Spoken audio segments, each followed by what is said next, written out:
Il y a un paradoxe qui est assez étrange dans le monde de l'entrepreneuriat. Certaines personnes passent des années à essayer de faire grandir leur entreprise. Elles veulent plus de clients, plus de chiffre d'affaires, une meilleure équipe, plus de liberté. Et puis quand la croissance commence réellement à arriver, elles font quelque chose qui la ralentit. Elles refusent de déléguer. Elles continuent à tout valider. Elles changent leur offre alors qu'elle fonctionne. Elles recrutent trop tard. Elles augmentent leur charge de travail au lieu d'améliorer le système. Elles créent des nouvelles activités au moment même où elles devraient consolider l'existante. Et parfois, elles prennent une décision qui semble complètement irrationnelle vue de l'extérieur. Le plus intéressant, c'est que ce comportement n'est pas nécessairement de l'incompétence. Certaines personnes ne sabotent pas leur croissance parce qu'elles ne savent pas comment grandir. Elles la sabotent parce qu'une partie d'elles n'est pas prête à ce que la croissance implique. Et c'est beaucoup plus intéressant à comprendre. Grandir, ce n'est pas seulement avoir plus. Quand on parle de croissance, on pense généralement à des choses très concrètes. Plus de clients, plus de revenus, plus de salariés, plus de marchés. Mais psychologiquement, la croissance signifie aussi plus de responsabilités, plus de visibilité, plus d'incertitude et moins de contrôle. Et c'est là que les choses deviennent vraiment intéressantes. Une entreprise qui fait par exemple 300 000 € de chiffre d'affaires ne demande pas exactement les mêmes comportements qu'une entreprise qui en fait 3 millions. Et le problème, c'est que l'entrepreneur qui a construit la première entreprise doit parfois abandonner les comportements qui lui ont permis d'y arriver pour pouvoir construire la seconde. Et c'est évidemment extrêmement difficile parce que les comportements qui ont créé votre succès sont souvent ceux auxquels vous faites le plus confiance. Vous avez appris à tout contrôler et ça a fonctionné. Vous avez appris à travailler énormément et ça a fonctionné. Vous avez appris à intervenir dès qu'un problème apparaissait et ça a fonctionné. Vous avez appris à être la personne qui connaît toutes les réponses. Ça a fonctionné. Et puis, un jour, ce qui vous a permis de construire l'entreprise devient précisément ce qui l'empêche de grandir. Alors le premier sabotage, rester indispensable. Et c'est probablement le sabotage le plus fréquent. L'entrepreneur dit « personne ne fera aussi bien que moi ». Et parfois c'est vrai au début. Vous connaissez mieux le produit, vous connaissez mieux les clients, vous connaissez mieux les détails. Mais si votre entreprise ne peut pas fonctionner correctement sans vous, vous n'avez pas seulement créé une entreprise, vous avez créé un emploi dont vous êtes le seul à pouvoir vous licencier. Et la croissance exige exactement l'inverse. Elle exige que certaines choses puissent être faites correctement sans vous. Le problème est que déléguer ne consiste pas simplement à transférer une tâche. Psychologiquement, déléguer signifie accepter que quelqu'un fasse différemment, que quelqu'un fasse parfois moins bien, que quelqu'un prenne des décisions sans vous. Et surtout, que votre valeur ne dépende plus du fait d'être nécessaire partout. C'est une vraie transition identitaire. Au début, votre valeur vient souvent de « je sais faire ». Puis, je peux résoudre les problèmes. Et avec la croissance, elle doit progressivement devenir « je construis un système dans lequel d'autres personnes peuvent réussir ». Et ce changement est énorme. Et bien évidemment, certains entrepreneurs préfèrent inconsciemment rester indispensables plutôt que de devenir réellement dirigeants.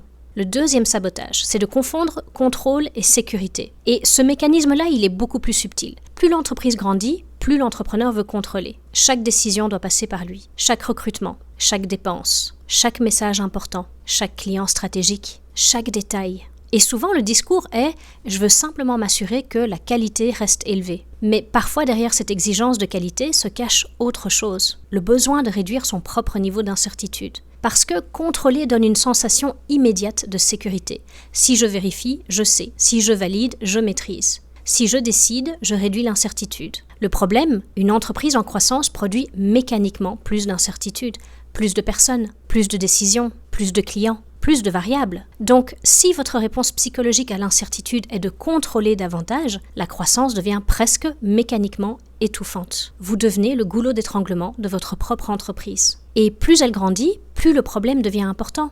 Le troisième sabotage, ne plus supporter le niveau d'exposition. Et ça, c'est quelque chose dont on parle beaucoup moins. La croissance augmente la visibilité. Quand vous avez 10 clients, une erreur peut rester relativement invisible. Quand vous en avez 1000, elle ne l'est plus. Quand vous avez une petite équipe, une mauvaise décision reste interne. Quand vous dirigez une organisation importante, vos décisions affectent beaucoup plus de personnes. Et certaines personnes vivent cette augmentation d'exposition comme une menace. Elles commencent alors à ralentir, à éviter certaines décisions, à repousser certains recrutements, à ne pas augmenter les prix, à ne pas entrer sur un marché qui est plus grand, à ne pas prendre la parole. Pas parce qu'elles ne veulent pas réussir, mais parce que le niveau de visibilité associé à cette réussite devient psychologiquement inconfortable. Et c'est une distinction importante.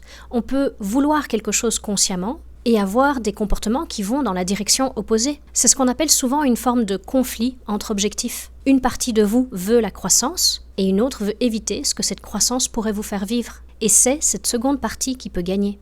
Le 4e sabotage. Augmenter la complexité au lieu d'augmenter la capacité. Il y a une autre forme de sabotage qui est très fréquente, et en particulier chez les entrepreneurs intelligents. Ils ont un problème, ils créent une solution, et puis un autre problème apparaît. Ils créent une nouvelle solution, et puis un nouveau processus, et puis un nouvel outil, et puis une nouvelle réunion, et un nouveau tableau, et puis pourquoi pas une nouvelle offre. Et puis, progressivement, l'entreprise devient plus sophistiquée sans devenir plus efficace. La complexité peut donner une impression de progression, on a l'impression de travailler sur l'entreprise. Mais parfois, on travaille simplement autour du problème. Et il y a une question extrêmement utile à se poser. Est-ce que je suis en train d'augmenter la capacité de mon entreprise ou simplement la complexité ? Parce qu'évidemment, ce sont deux choses très différentes. Ajouter un outil n'est pas nécessairement structuré. Ajouter une personne n'est pas nécessairement renforcer l'organisation. Ajouter une offre n'est pas nécessairement augmenter le chiffre d'affaires. Ajouter des réunions n'est pas nécessairement améliorer la communication. La croissance saine n'est pas celle qui ajoute le plus, c'est celle qui augmente la capacité sans augmenter inutilement la complexité. Le 5e sabotage, recruter pour soulager sa tension. Et ça, c'est un paradoxe qui est assez intéressant. Certains entrepreneurs recrutent trop tard, d'autres recrutent trop tôt. Mais les deux peuvent avoir la même origine. Ils prennent une décision organisationnelle pour résoudre une tension psychologique. Quand l'entrepreneur est débordé, il veut quelqu'un immédiatement. Il me faut quelqu'un. Mais il n'a pas forcément défini ce que cette personne doit réellement faire. Quel problème elle doit résoudre, avec quel niveau d'autonomie, comment son travail sera évalué et comment elle s'intègre dans le système existant. Le résultat, on recrute une personne pour résoudre un problème de structure. Et quelques mois plus tard, on découvre que le problème est toujours là. La personne n'était pas nécessairement mauvaise, c'est parfois le système qui n'était pas prêt pour elle. La bonne question avant un recrutement, ce n'est pas seulement « est-ce que j'ai besoin de quelqu'un ?», c'est aussi « quel problème structurel cette personne doit-elle résoudre ?» Le 7e sabotage. Changer ce qui fonctionne. Et ça, c'est l'un des comportements les plus contre-intuitifs. L'entreprise commence à fonctionner. Les ventes progressent, les clients sont satisfaits. Et soudain, l'entrepreneur s'ennuie. Il veut changer l'offre, changer le positionnement, créer quelque chose de nouveau, entrer sur un nouveau marché, lancer un nouveau projet. Pourquoi ?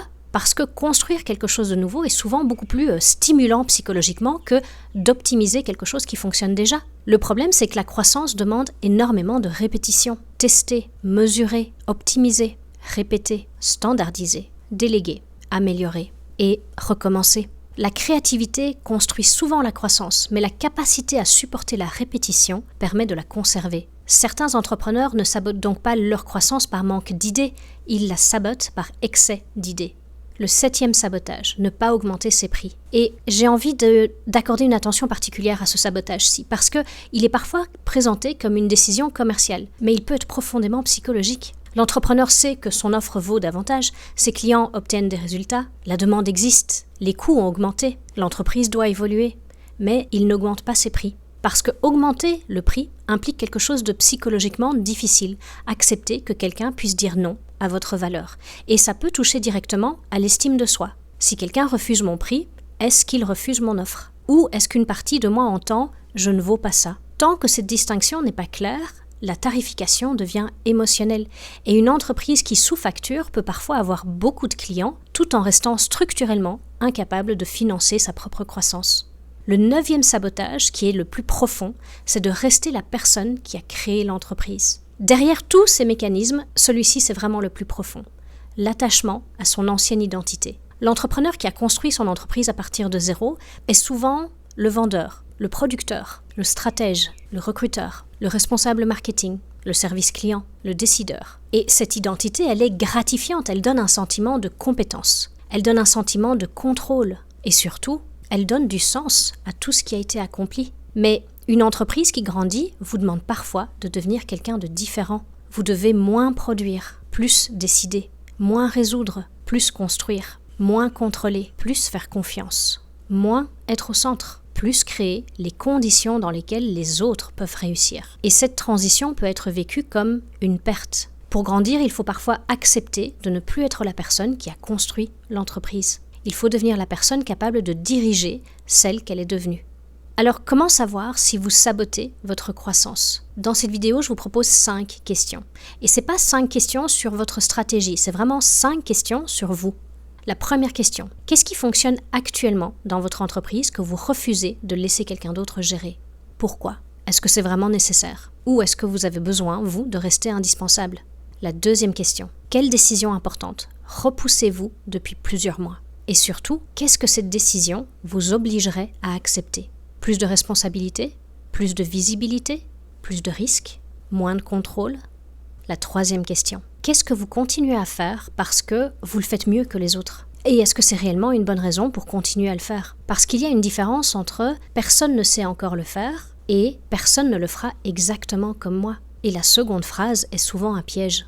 La quatrième question, qu'est-ce que vous êtes en train de compliquer alors que vous pourriez simplement clarifier? Un processus, une offre, une organisation, une équipe, votre rôle.